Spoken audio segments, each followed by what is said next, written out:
Hello everyone, welcome to my channel English Grammar Tutorial. আজ আমরা English পেডাগগির এমন একটা টপিক পড়ব যেটা যখনই আমরা কোনো প্রাইমারি টেট হোক, আপার প্রাইমারি টেট হোক, যে টেটের জন্যই প্রস্তুতি নিই না কেন বা সিটেট, ইংলিশ পেডাগগি বই খুললে এমন 5টা ওয়ার্ড আমাদের সামনে হাজির হয়, সেই 5টা ওয়ার্ডকে প্রত্যেকটাকে দেখে আমাদের এক মনে হয়। আমরা কিছুতেই ওটার যে একটা পার্থক্য রয়েছে, মানে ওটা যে এক নয়, সেটা আমরা কিছুতেই বুঝতে পারি না এবং কোয়েশ্চেন আসলে আমরা ঠিক আমাদের মাথাটাকে গুলিয়ে ফেলি। কিন্তু আজ ক্লাসটা করার পর তোমাদের সেটা নিয়ে আর কোনো সমস্যা থাকবে না, এটা আমি কথা দিলাম। তাহলে সেই 5টা ওয়ার্ড কি? ফোনিম, মরফিম, সিনট্যাক্স, সিমেন্টিক্স আর 5 হচ্ছে কি ডিপথং। এই 5টা ওয়ার্ড এমনভাবে আমরা পড়ব যাতে যখনই আমরা কোনো পরীক্ষা দেব টেট, তখনই যেন কোয়েশ্চেন আসলেই আমরা প্রশ্নটা দেখেই সঠিক উত্তর করতে পারি, কারণ এই টপিকটার মধ্যে বেশি কিছু নেই। এটা হচ্ছে আমাদের চ্যাপ্টার 2 এর পার্ট 2 ক্লাস। আজ আমরা কি পড়ব? আজ আমরা পড়ব পার্টস অফ ল্যাঙ্গুয়েজ। আজ আমরা পড়ব পার্টস অফ ল্যাঙ্গুয়েজ। তার মানে কি? এই যে number 1 phoneme, number 2 morpheme, number 3 syntax, number 4 semantics, number 5 diphthong, এগুলোকে আমরা একসাথে কেন লিখেছি? কারণ এগুলোর যে কনফিউশন আমাদের তৈরি হয়, সেটা যেন আজকের ক্লাসের পরে তৈরি না হয়, তার দায়িত্ব আমার। তোমরা ভালো করে ক্লাসটাকে খুব মনোযোগ সহকারে দেখবে, তারপরে তোমাদের যদি কোনো কোয়ারিজ থাকে তোমরা আমায় কমেন্ট করবে। আগে ভালো করে মনোযোগ দিয়ে শুনবে, কারণ এটা কিন্তু খুবই বললাম একটা কনফিউজিং টপিক। প্রথম আমাদের যে ওয়ার্ডটা কনফিউশন তৈরি হয় সেটা হচ্ছে কি? ফোনিম। ফোনিম মানে কি? Smallest unit of sound. এরপরে যেটা আমাদের সমস্যা ক্রিয়েট করে এই ফোনিমের সাথে মরফিম, এটা কি? Smallest meaningful unit of meaning. দুটোতেই মনে হতে পারে যে ফোনিম আর মরফিম কেন আমরা গুলিয়ে ফেলছি। তাহলে আমি কি বললাম, আজকের পর থেকে আর আমরা গুলোবো না। কিভাবে? দেখো, স্মলেস্ট ইউনিট অফ সাউন্ড, তার মানে ফোনিমটা যখন আমরা পড়ব আমাদের মাথায় কি রাখতে হবে? সাউন্ড। কিভাবে সাউন্ডটাকে আমরা মাথায় রাখবো? এই যে ধরো আমরা কোনো ওয়ার্ড বলছি, এটা তো আমরা কোনো সাউন্ড উচ্চারণ করেই বলছি। কিভাবে তোমাদের মনে হতে পারে? দেখো, smallest unit of a sound মানে হচ্ছে কোনো একটা সাউন্ডের সব থেকে যে ছোট্ট ইউনিটটা আছে সেটাই হচ্ছে কি? ফোনিম। কিরকম ভাবে? দেখো, আমি কয়েকটা ওয়ার্ড লিখেছি। একটা হচ্ছে কি বাস, একটা হচ্ছে কি দা, ডগ, ক্যাট। দেখো, যখনই আমরা বাসটাকে উচ্চারণ করছি আমরা কটা সাউন্ড ক্রিয়েট করছি এখানে? বাস। এই যে ব, এইটাই হচ্ছে একটা স্মলেস্ট ইউনিট। বাস মানে একটা গাড়ি, সেটা আমরা সবাই জানি। বাসের একটা মিনিং আছে, সেটাও আমরা সবাই জানি। কিন্তু এখানে এই যে সাউন্ডটার সঙ্গে ভালো করে লক্ষ্য রাখবে, স্মলেস্ট ইউনিট মানে একটা ছোট্ট সাউন্ড যেখানেই তৈরি হয়ে গেল সেটাই হচ্ছে কি? ফোনিম। যেমন বাসটা উচ্চারণ করার সময় প্রথমেই যে লেটারটা আমরা উচ্চারণ করে ফেললাম, বাংলায় যদি আমরা বলি ব লিখে দিই, বাসের ক্ষেত্রে বয় আঁকা যদি আমরা লিখে দিই, সাপোজ ধরে নাও, তাহলে প্রথম যে স্মলেস্ট যে ছোট্ট সাউন্ডটা আমরা বাসের ক্ষেত্রে তৈরি করলাম সেটা কি? বয়ের সাউন্ড তৈরি করলাম।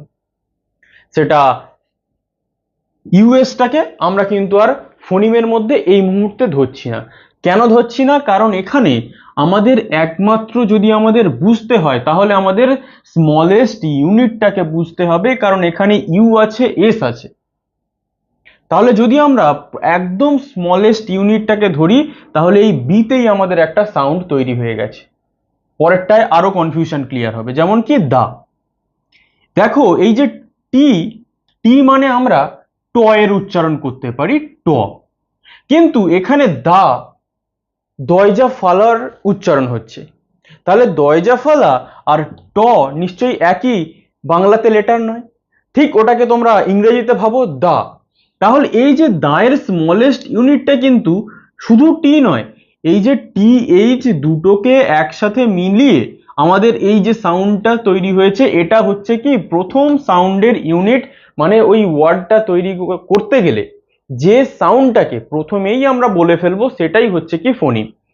যেমন ডগ, ডগের ক্ষেত্রে আমরা যদি প্রথমেই যে সাউন্ডটাকে উচ্চারণ করে ফেলবো সেটা হচ্ছে কি ড, ড এর সাউন্ড, যেমন ডি, ডিটাই হচ্ছে আমাদের কি ফোনিম।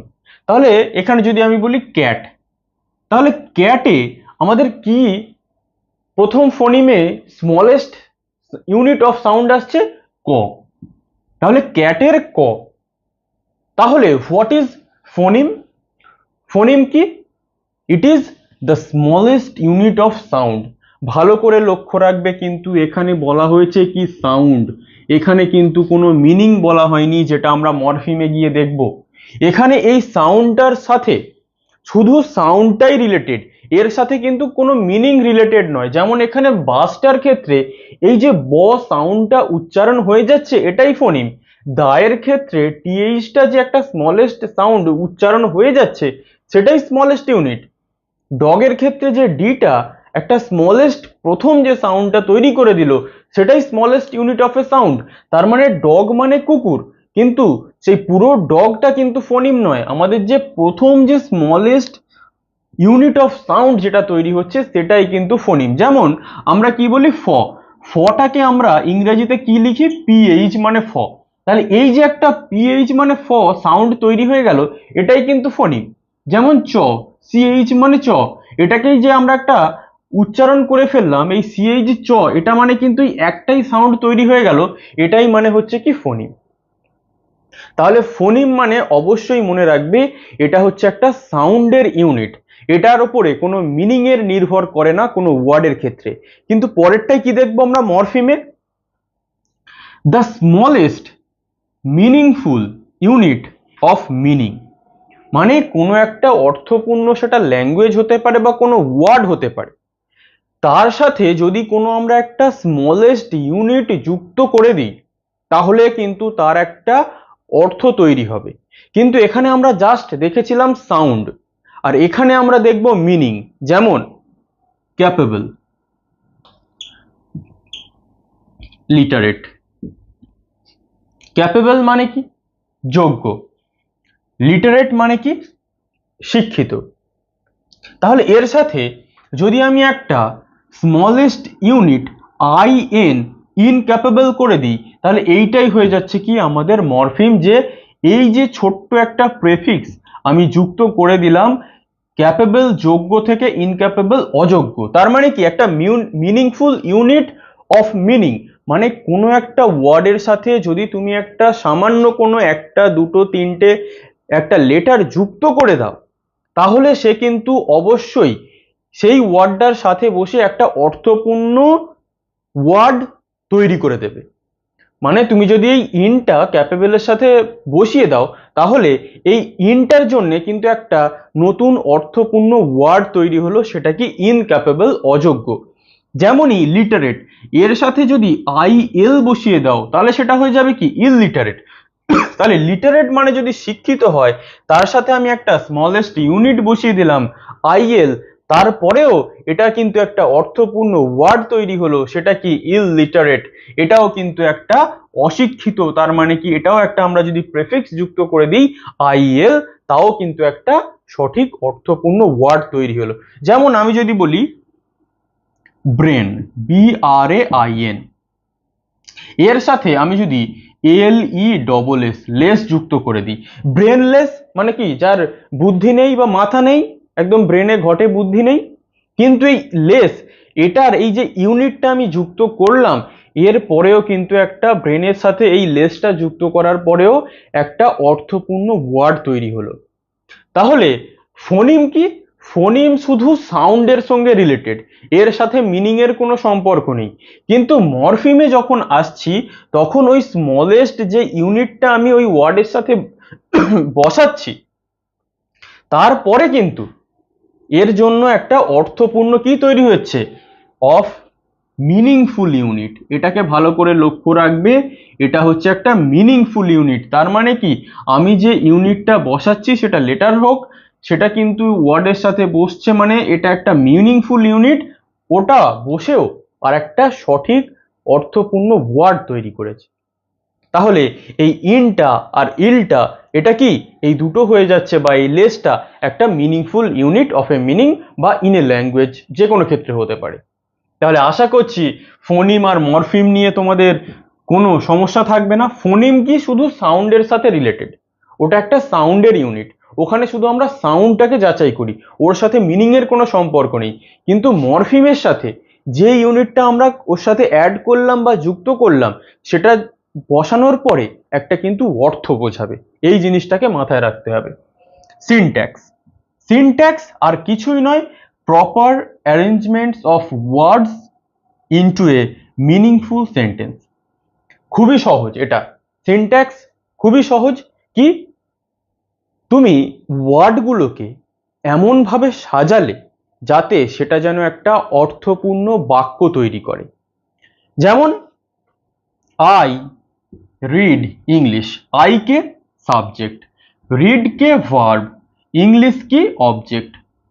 তাহলে সাবজেক্ট ভার্ব অবজেক্ট, এটার মাধ্যমে আমরা কি বুঝতে পারলাম, আমরা ইংলিশ গ্রামারে কি শিখে এসেছি, যে যদি সেন্টেন্সটা অর্থপূর্ণ হয় তার একটা সাবজেক্ট ভার্ব এগ্রিমেন্টটাকে সঠিক রাখতে হবে। আর সিনট্যাক্সের ক্ষেত্রে কি, তুমি যে সেন্টেন্সটা লিখছো সেটা যেন প্রপার অর্ডারে হয়, সাবজেক্ট ভার্ব আর অবজেক্ট। এটাকেই যদি আমি তোমাদের সামনে বলে দিই যে ইংলিশ রিড আই, আমি যদি ইংলিশটাকে প্রথমে আনতাম, তারপরে রিড লিখতাম, তারপরে আই লিখতাম, তার মানে কি দাঁড়ালো, সেন্টেন্সটা অর্থপূর্ণ বাক্য হিসাবে আমাদের সামনে উপস্থিত হলো না। আর যদি অর্থপূর্ণ হিসাবে না দাঁড়ায়, তার মানে কি, তার সাবজেক্ট ভার্ব অবজেক্টের এগ্রিমেন্ট ঠিক নেই। এখানে আমি যদি হি লিখতাম, হি এর পরে আমি যদি এটা আর ই এডি লিখতাম, এখানে যদি আমাকে এস যুক্ত করতে না হয়, তাহলে আমার এই সেন্টেন্সটা কি হয়ে যাবে, ভুল হয়ে যাবে। কারণ এখানে আমাকে এস যুক্ত করতেই হচ্ছে, কারণ যেহেতু থার্ড পার্সন সিঙ্গুলার নাম্বার, তাই জন্য আমাকে কি রিডের সাথে এস যুক্ত করতে হলো। তাহলে প্রপার স্ট্রাকচার যেখানে আমরা ফলো করছি, মানে কি সাবজেক্ট ভার্ব এগ্রিমেন্ট ফলো করছি, এবং ফলো করার পর যে সেন্টেন্সটা আমরা তৈরি করছি সেটা যেন একটা অর্থপূর্ণ সেন্টেন্স হয়। সেটা যেন, আমরা সাবজেক্ট ভার্বের যদি ভুলভাল প্রয়োগ করি, তার মানে কি হবে, সেটা অর্থপূর্ণ সেন্টেন্স হবে না। ইংলিশ শিখতে গেলে ওটা আমাদের সব থেকে জরুরি। তাহলে সিনট্যাক্স মানে আর কিছুই নয়, proper rules of subject and verb agreement. অর্থাৎ কি, একটা সঠিক সেন্টেন্স লিখতে গেলে সাবজেক্ট ভার্ব এগ্রিমেন্ট যেমন ঠিক রাখতে হবে, তার অবজেক্টটাকেও ঠিক রাখতে হবে। আমাদের যদি ওটাকে এদিক ওদিক করে গুলিয়ে ফেলি বা সাবজেক্টের পরে ভার্বটাকে সঠিক না বসাই, তাহলে কিন্তু সেটা আমাদের প্রপার সিনট্যাক্স অনুযায়ী সেন্টেন্স লেখা হলো না। তাহলে সিনট্যাক্স ফোনিম বা মরফিমের থেকে একদম আলাদা। ফোনিম ছিল সাউন্ড, মরফিম হলো একটা ওয়ার্ডের সাথে রিলেটেড, সেখানে একটা স্মলেস্ট ইউনিট বসিয়ে আর একটা আমরা মিনিংফুল ওয়ার্ড তৈরি করেছি প্রেফিক্স বা সাফিক্স বসিয়ে।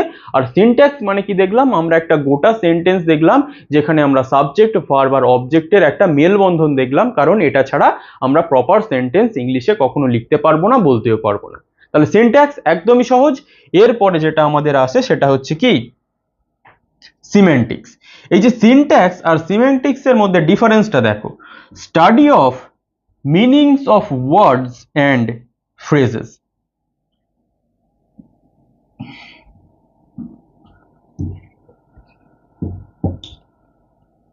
তাহলে সিমেন্টিক্স আর সিনট্যাক্সের মধ্যে কিন্তু আকাশ পাতাল ডিফারেন্স।